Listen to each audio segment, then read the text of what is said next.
One कैसे हैं आप लोग। आज हम लोग क्या पढ़ेंगे तो जैव प्रौद्योगिकी और उसके सिद्धांत और प्रक्रम के बारे में पढ़ेंगे। क्लास 12 के लिए चैप्टर नंबर एनसीईआरटी के अनुसार से 11th है ना। तो बायोटेक्नोलॉजी प्रिंसिपल और प्रोसेस के बारे में हम लोग जानेंगे। बायोटेक्नोलॉजी आखिर क्या है, तो इसमें दो शब्दों का प्रयोग हुआ है। पहला वर्ड जो है बायोस है, बायोस का मतलब लाइफ होता है, लाइफ का मतलब लिविंग से है, जीवित से है, और जो जीवित होते हैं उसके लक्षणों को याद रखें। और दूसरा टेक्नोलॉजिया शब्द है, टेक्नोलॉजिया का मतलब होता है सिस्टमेटिक ट्रीटमेंट, मतलब हम लोग क्या करते हैं, इसमें जीवों के ऊपर कुछ न कुछ एक्सपेरिमेंट करते हैं, जीन का समावेशन करते हैं और उसे बेहतर बनाते हैं या उससे बेहतर तरह के प्रोडक्ट का निर्माण करते हैं। कह सकते हैं कि एक ऐसी प्रक्रिया जिसमें औद्योगिक प्रक्रम इंडस्ट्रियल प्रोसेस के द्वारा सजीव और उनसे पाद पदार्थों का उपयोग किया जाता है, उसे ही बायोटेक्नोलॉजी कहा जाता है। ईएफबी एक संस्था है, इसका पूरा नाम है यूरोपियन फेडरेशन ऑफ बायोटेक्नोलॉजी। इसने जो है इसको डिफाइन करते हुए लिखा, it is integrated use of biochemistry microbiology, मतलब यह सम्मिलित प्रयोग है किसका, बायोकेमिस्ट्री, बायोलॉजी में केमिस्ट्री का और सूक्ष्मजीव विज्ञान का और साथ साथ इंजीनियरिंग साइंस का, है ना, जिसके द्वारा हम लोग एक टेक्नोलॉजिकल एप्लीकेशन का यूज करते हैं और माइक्रो ऑर्गेनिज्म को इस तरह से कल्चर करते हैं कि हमारे बेहतर उत्पाद की प्राप्ति हो सके। नए उत्पाद तथा सेवाओं के लिए प्राकृतिक विज्ञान एवं जीव और कोशिकाओं एवं इसके अंग और आणविक अनुरूपों का समायोजन किया जाता है। माने नए उत्पाद को प्राप्त करने के लिए हम लोग प्रकृति का जो विज्ञान है, जंतु मौजूद हैं, कोशिका और उसके अंगों को हम लोग प्रयोग करके नए नए उत्पादों का निर्माण करते हैं। बायोटेक्नोलॉजी टर्म को सबसे पहले कार्ल इरेकी ने दिया था, है ना। अगर इसकी हिस्ट्री की बात करें तो जैव प्रौद्योगिकी एक ऐसी प्रक्रिया है जिसमें जिस औद्योगिक प्रक्रम में सजीव और उनसे प्राप्त पदार्थों का उपयोग किया जाता है ना। जैसे हमारे आसपास बहुत सारे दैनिक जीवन में प्रयुक्त होने वाले उत्पाद है, वृद्धि हार्मोन, ग्रोथ हार्मोन है, इंटरफेरोन है, इंसुलिन है, वैक्सीन, टीका है, बीकर एंजाइम है, एंटीबायोटिक है और क्या बहुत सारे ऑर्गेनिक एसिड, कार्बनिक अम्ल है, जिसका निर्माण हम लोगों ने बायोटेक्नोलॉजी प्रोसेस के द्वारा किया है। यानी कि इंसुलिन जो हमारे शरीर के अंदर मिलता है उसको हम लोगों ने आर्टिफिशियली क्या किया है, तैयार कर लिया है ना। तो यह सब किसके वजह से संभव हुआ, तो यह सब संभव हुआ बायोटेक्नोलॉजी के वजह से। अब पूछा जा सकता है कि एम क्या है जैव प्रौद्योगिकी का, तो ऐसे उत्पाद और प्रक्रियाओं और प्रोसेस और टेक्नोलॉजी का विकास करना, माने ऐसे प्रोडक्ट का निर्माण करना या ऐसे प्रोसेस या तकनीकी विज्ञान का विकास करना जिसके द्वारा हमारे स्वास्थ्य सुविधा में सुधार हो, कृषि में सुधार हो और उद्योगों में सुधार हो, है ना। बायोटेक्नोलॉजी कोई नया शब्द नहीं है, यह ओल्ड और न्यू मॉडर्न बायोटेक्नोलॉजी में बटा हुआ है। प्राचीन समय से ही हमारा इतिहास में बायोटेक्नोलॉजी का प्रयोग किया जा रहा है। कह सकते हैं कि बायोटेक्नोलॉजी का सबसे पहला उत्पाद जो था वह अल्कोहल था, फिर गन्ने के रस से सिरका, विनेगर बनाने की विधि प्रागैतिहासिक इतिहास काल में भी हो गई थी, है ना। यानी कि बहुत पहले, जिसका कोई लिखित इतिहास नहीं है, उस समय हम लोग गन्ने के रस से सिरका बनाते थे। इथाइल अल्कोहल 1150 में अल्कोहलिक पेय से बनाया गया था। इथाइल अल्कोहल का निर्माण अल्कोहलिक पेय से किया गया था 1150 ईस्वी में, है ना। और देखें, बेकरी उद्योग में ईस्ट का प्रयोग प्राचीन समय से ही होता आ रहा है। बेकरी उद्योग में ईस्ट का प्रयोग प्राचीन समय से ही होता आ रहा है। ईस्ट जानते हैं कि ईस्ट के द्वारा हम लोग अगर बेकरी उत्पाद में डालते हैं तो बेकरी उत्पाद जो है फूल जाता है ईस्ट की वजह से ही। 14वीं शताब्दी में सबसे पहले सिरका बनाने का उद्योग जो है वो फ्रांस में शुरू हुआ। कब, तो 14वीं शताब्दी में। मशरूम की अप्राकृतिक खेती, अपने से उग गया तो ठीक है, लेकिन अप्राकृतिक मनुष्य ने उगाया 1650 में फ्रांस में, है ना। और तब से इसकी खेती शुरू है। 1680 में एंटोनी वॉन लुवेनहॉक नामक साइंटिस्ट जो थे, उन्होंने माइक्रोस्कोप बनाया था और ईस्ट कोशिका को उन्होंने अपने माइक्रोस्कोप में देखा था। एरेक्स ली बेन 1818 में सबसे पहले ईस्ट के बारे में बताया कि यह फर्मेंटेशन कर सकता है। यानी कि ईस्ट के बारे में यह जानकारी दी कि ईस्ट के प्रयोग से हम लोग अल्कोहल का निर्माण कर सकते हैं। 1875 में लुईस पास्चर ने सूक्ष्मजीवों के द्वारा लैक्टिक एसिड किण्वन, है ना, फर्मेंटेशन का पता लगाया। एडवर्ड बुकनर थे 1897 में ईस्ट से निकाले गए एंजाइम जो निकाले थे उसको शर्करा में डाल दिए और शर्करा में डालने के बाद देखिए कि अल्कोहल का निर्माण हो गया।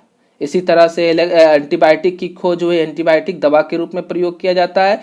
इससे हम लोग जीवाणु, कवक, है ना, को नष्ट करते हैं, जिससे हम बीमारियों से बचते हैं। तो अलेक्जेंडर फ्लेमिंग ने 1928 में पेनिसिलियम नोटेटम नामक फंगस से पेनिसिलिन नामक ड्रग्स का निर्माण किया और 1944 में, है ना, 1944 में इसका बड़े पैमाने पर उत्पादन होने लगा। 1950 में कई एंटीबायोटिक की खोज हो गई और उनका उत्पादन भी शुरू हो गया। इस तरह से हम लोग बायोटेक्नोलॉजी में लगातार कदम बढ़ाते जा रहे हैं। एक से एक प्रयोग के द्वारा नए नए चीज़ों का समावेशन होता जा रहा है। 1953 में वाटसन और क्रिक ने क्या किया, डबल डीएनए का डबल हेलिक्स मॉडल दिया, है ना, उसके स्ट्रक्चर के बारे में बताया। जब हमारे पास डीएनए का हेलिक्स का स्ट्रक्चर आ गया तो अनुवांशिक अभियांत्रिकी, जेनेटिक इंजीनियरिंग की नींव पड़ी, है ना, जेनेटिक इंजीनियरिंग की नींव पड़ी, है ना, जीन क्लोनिंग की नींव पड़ी, रिकम्बिनेंट डीएनए टेक्नोलॉजी की नींव पड़ी। 1962 में सूक्ष्मजीव के द्वारा यूरेनियम खादान से इसकी माइनिंग की गई। 1971 में राइजोबियम से निफ जीन को निकाला गया, NIF जीन को निकाला गया और इसे क्लेब्सेला नामक जीवाणु में ट्रांसफर किया गया। 1973 में पहला जेनेटिक प्रयोग सफलतापूर्वक पूर्ण किया गया था। ठीक है, सब ऑब्जेक्टिव टाइप क्वेश्चन है, बहुत काम आएगा आपको बायोटेक्नोलॉजी चैप्टर के लिए। 1978 में रेस्ट्रिक्शन इंडोन्यूक्लिएज, 1978 में रेस्ट्रिक्शन एंजाइम का प्रयोग मॉलिकुलर बायोलॉजी में किया गया। रेस्ट्रिक्शन एंजाइम को मॉलिकुलर सीजर कहा जाता है। यह डीएनए को एक खास जगह से काटने का काम करता है और डीएनए को छोटे छोटे टुकड़े में बांटता है, जिससे हमारा रिकम्बिनेंट डीएनए टेक्नोलॉजी पूर्ण हो पाता है। अगर रेस्ट्रिक्शन एंडोन्यूक्लिएज की खोज नहीं हो पाती तो जेनेटिक इंजीनियरिंग का प्रयोग सफल नहीं हो पाता। आज हमारे पास, है ना, बहुत सारा 900 से ज़्यादा रेस्ट्रिक्शन एंजाइम मौजूद है। 1980 से 1990 के दशक में जेनेटिकली इंजीनियर्ड इंसुलिन, इंटरफेरॉन, मानव वृद्धि hormone, human growth hormone, monoclonal antibodies, hepatitis का वैक्सीन आदि का आविष्कार हो गया। तो कह सकते हैं 1980 से 90 का दशक हमारे लिए क्या था, बहुत ही महत्वपूर्ण था बायोटेक्नोलॉजी के क्षेत्र के लिए।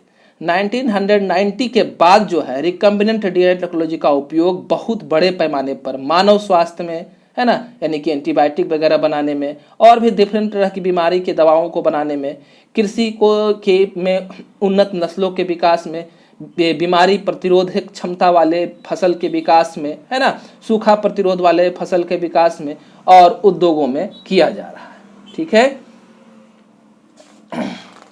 इसके बाद है बायोटेक्नोलॉजी के द्वारा विकसित सूक्ष्मजीव के स्ट्रेन के आधार पर विशाल उद्योग विकसित हुआ, है ना। सूक्ष्मजीव का बहुत प्रकार का प्रजाति होता है, सब स्पीसीज होता है, उसके आधार पर हमारा विशाल उद्योग बायोटेक्नोलॉजी उद्योग स्थापित हुआ। उत्पाद क्या क्या थे, alcohol, growth hormone, vaccine, antibiotic. कृषि के क्षेत्र में बता ही चुके, उन्नत किस्म के बीज, रोग प्रतिरोधी किस्म, जैविक खाद का निर्माण हुआ है, एकदम दुर्लभ प्रकार का संकर, है ना, जैसे कि आपका गोल्डन राइस है, ये सब का निर्माण हुआ। गोल्डन राइस में विटामिन ए पाया जाता है। प्रोटोप्लाज्म संवर्धन के द्वारा आलू, गन्ना, केला आदि के उन्नत नस्लों का विकास किया गया। एक वर्ड है जीएमओ, जेनेटिकली मॉडिफाइड ऑर्गेनिज्म, है ना। जेनेटिकली मॉडिफाइड ऑर्गेनिज्म उसे कहते हैं जब किसी जीव के अंदर हम लोग डिजायर्ड, इच्छित जीन को ट्रांसफर करके एक नए प्रोडक्ट का निर्माण करते हैं, तो उसे क्या कहते हैं, जीएमओ कहा जाता है। और अगर यह भोजन के रूप में प्रयुक्त होता है तो इसको जीएमएफ कहा जाता है, जेनेटिकली मॉडिफाइड फूड कहा जाता है ना।